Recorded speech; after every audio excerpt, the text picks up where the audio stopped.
so I didn't do a breakdown of yesterday's food from the market. So the unagi, the eel was good. It's just like when you go to the sushi spots and have it, except here you're able to get it in a much larger portion on over some rice. So it was really good. Um, the uni, the sea urchin, that little circle that had orange inside of it, that one, usually uni tastes like cashews or walnuts. This one did not taste like that. This one didn't really have that much of a flavor. But I mean, that's kind of how it should be when you're having fish. It doesn't really have a flavor. But it was good. It was super, super good. And then the sushi was great. I mean, the salmon was amazing. You didn't really have to chew it.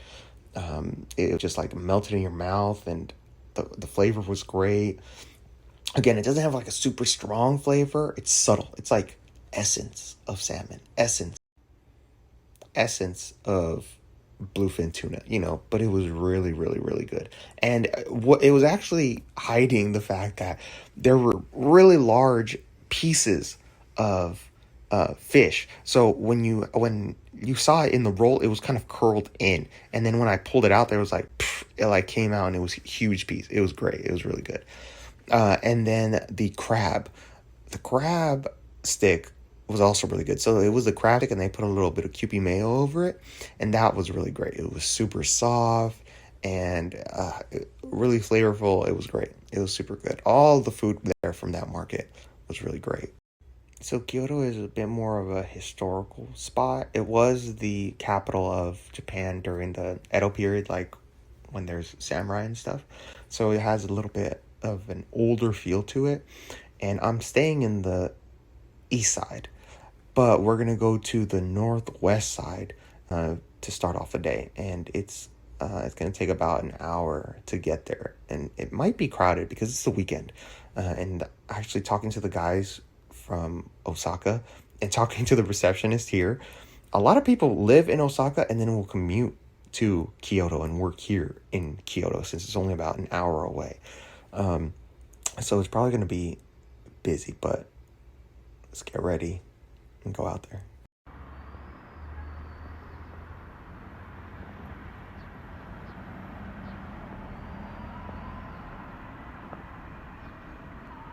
Guys, for me it's almost the same sound.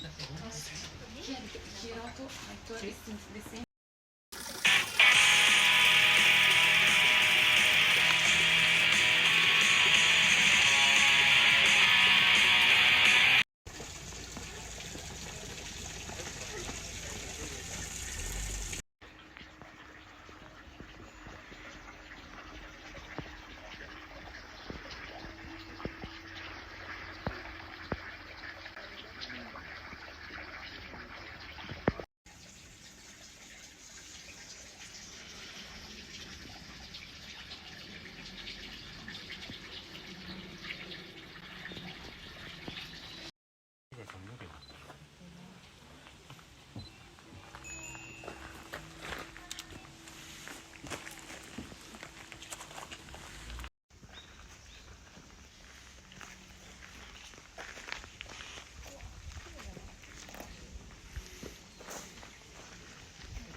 We got Iron Mike.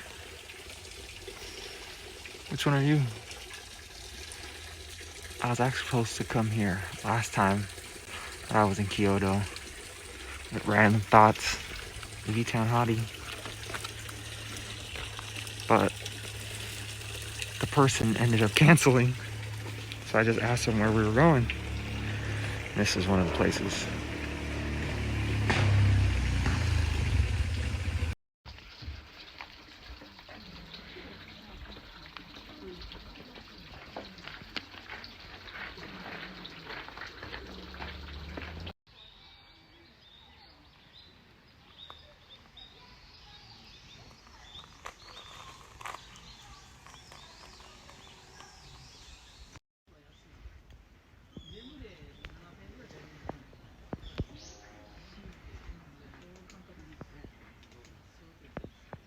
So the last place that we were at is a Buddhist temple that completely gets destroyed by tsunamis every once in a while. But those Buddha heads that are there are from townspeople that learned how to carve those stones to try and rebuild that temple basically every time that it gets destroyed. So that's why you'll see that they're all slightly different. And now we're at the furthest part of the bamboo forest, so that way we can avoid all the tourists and the kids. Not many people can get to the very end. See, the streets slightly different than what you would see in Tokyo, or what we've seen in Osaka. I'm on the brink of death, so gotta get some fried chicken and a mozzarella stick, basically. Alright, look how fucking packed this place is. Wall to wall. How are you gonna get a pick in here? You ain't gonna get a pick. It's massively crowded. So those two things that I got, the cheese stick didn't taste super cheesy, but it had a good texture. It wasn't like a strong cheese taste. And then the chicken nuggets, those were good. But then again, the chicken nuggets is hard to mess it up. It was great. It wasn't too greasy. I just wish it had like a sauce to it or something. But other than that, like plain by themselves, they're still really good. Alright, so we're gonna get the Kiri lemon, which is basically like a 7-Up. And some of these vending machines actually have like a little screen right here. If you remember Pokemon, where you would play the slots and sometimes there would be you'd randomly be given another chance to spin. On some of them, if that screen goes 777, you get to get another drink for free, basically. But this one tastes like 7-Up, Sprite. So I'm gonna have this to try and wash down those chicken nuggies. Look, there's so many bamboo forests that you could probably go to another one. And they look exactly the same, I guarantee you. And also, at these bamboo forests, they all have temples, and you have to pay to get into all those temples. Whereas normally all the other temples are free. You just walk in, you can donate to the little bell area for good luck and stuff, but here they require you to pay for admission. So in Kyoto, there's a little river that runs through it. It's basically where we're at. Towards the top.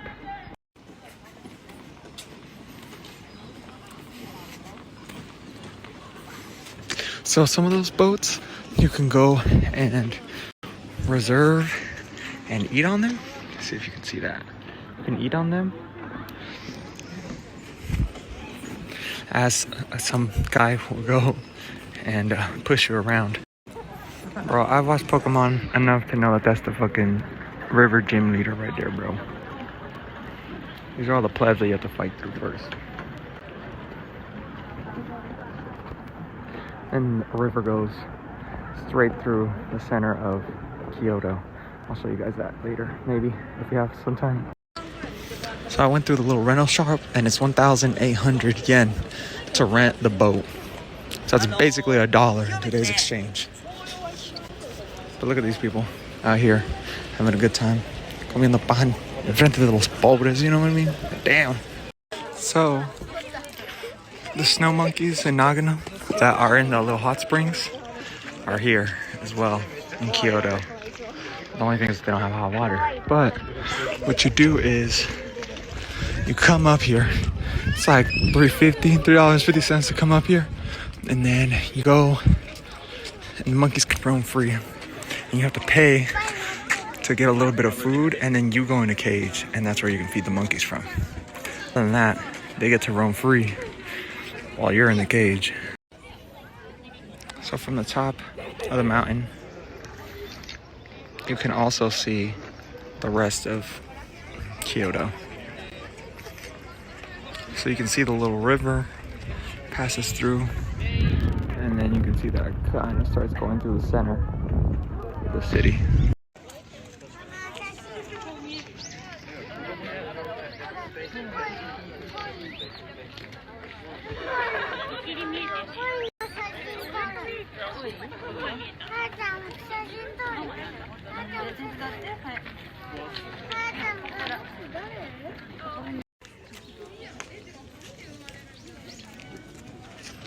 This dude's going fishing.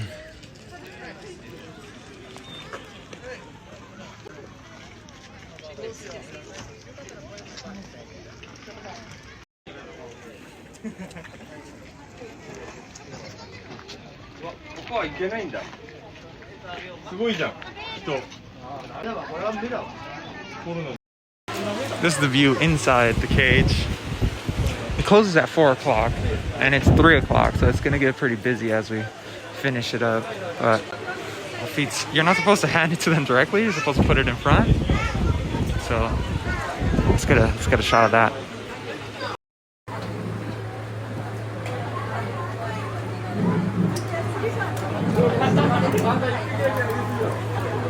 I also put that piece of fucking apple out there. The motherfucker didn't grab it. Oh, you like the apples? Okay, okay. Baby, feeding baby monkey.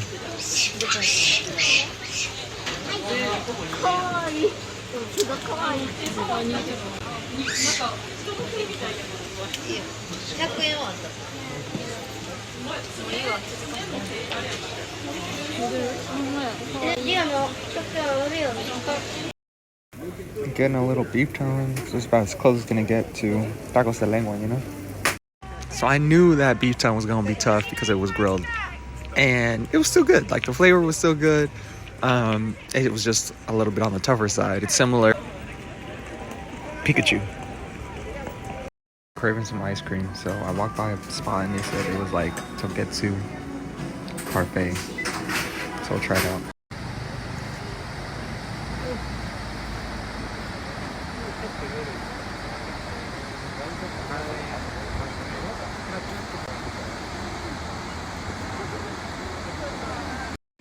So the parfait was good. It was vanilla ice cream, red bean, matcha ice cream, and cornflakes. And it was good. It was just like some ice cream with some great stuff on it. Now we're gonna go through this kimono forest.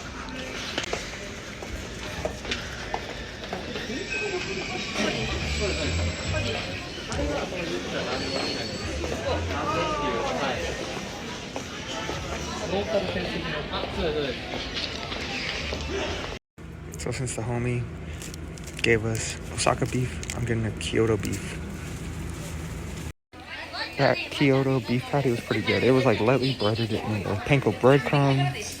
It wasn't too greasy and it was well seasoned. And then I found this like chocolate Belgian waffle. I almost missed the train for it, but you could smell it. It was so good, so I had to try and get it. But now we're here at the Torii Gates. I've done it before in the daytime, but they're open 24 hours, so I decided to come and see it at night. Normally there's, street vendors all over the place, but they probably all called it a night since very few people are coming late at night. This thing is really good. The taste reminds me of Cocoa Pebbles. It's really good. But let's head into the shrine and see how everything looks in that complete darkness.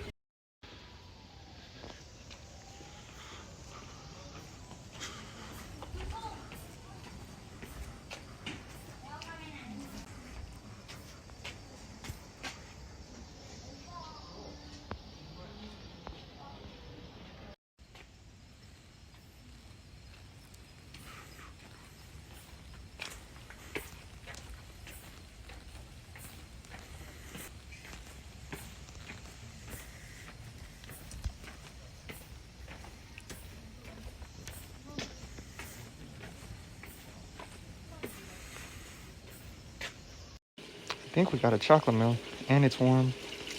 Let's see how it is. So it tastes like hot chocolate, except they only put in half of the sugar into it. It's really good. It's not too sweet.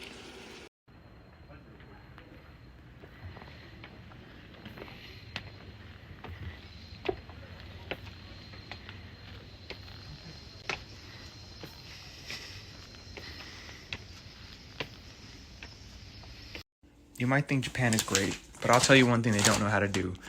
American food. They don't know how to do hamburgers. I doubt they know how to do pizza. There's been some hot dog places, and I kind of wanted to give it a shot. And I've heard that these pizza chips are good. Like the Calbee chips that you usually get are not that great. I'd rather just get other Lay's ones, probably just because that's what I'm used to. But we're going to try these out and see if they're any good. Okay, these are actually good. They're not as great as, like, let's say the Pringles pizza ones, but they're still pretty good. They taste like tomato, basil, and cheese. That's what they taste like. So, other people that have been watching the old Japan vlogs, they know that I did the tacos at midnight, and those were not that great. It was a really light flavoring, but these are way better. These are probably like the best Japanese chips I've had. So if you're at, one of the 99 ranch markets and you see the pizza ones, pick them up because they're worth trying. You won't be disappointed.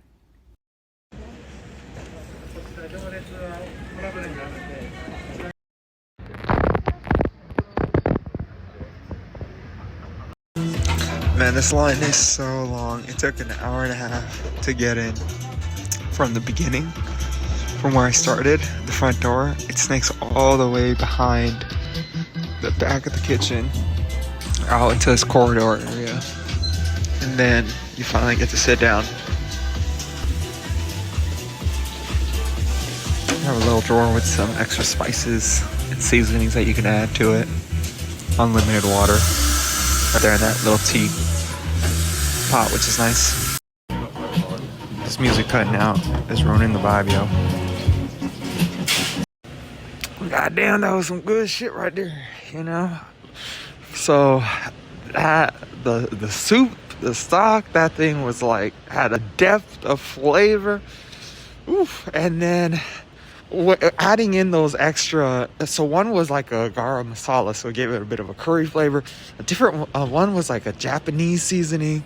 The other one was pepper. The pepper one was my favorite one, adding a little bit of extra pepper to it.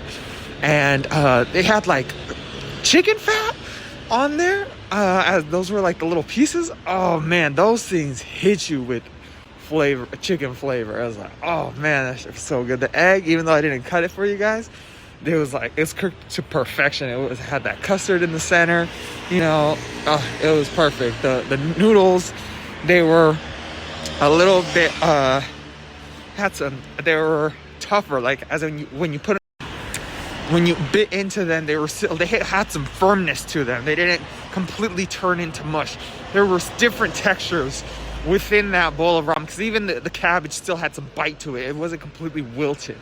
Oh, it was great. Like when you come, that's the type of stuff that's like top tier, A1, S tier. You know what I mean? Like food. That's the stuff that you come back home thinking about. That you in your dreams, you think of those little pieces of chicken. You know what I mean?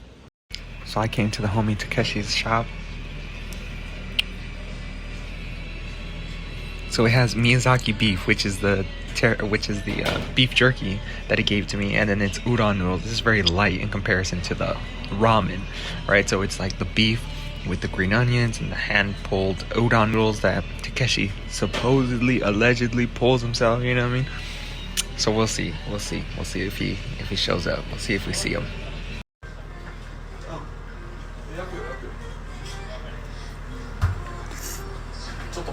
He's bringing me out some more Miyazaki beef, grilled Miyazaki beef. Alright, so Takeshi's family owns Dr. Kenzo. His role in the company is whenever there's new locations that are opening up, he basically works out the logistics of opening up that new spot, and he'll be there for a week to train those new people. They also have this udon spot that I went to here in Kyoto, and he works there once a week because pre-COVID the place was packed. Now post-COVID, not as many tourists and foreigners are going in there, so there's less people, so he can't have as much staff, and so he has to be part of the staff. And so once it picks back up, then he will go and work at, Dr. Kanzu full time and not be at this udon spot here in Kyoto. He'll just spend all of his time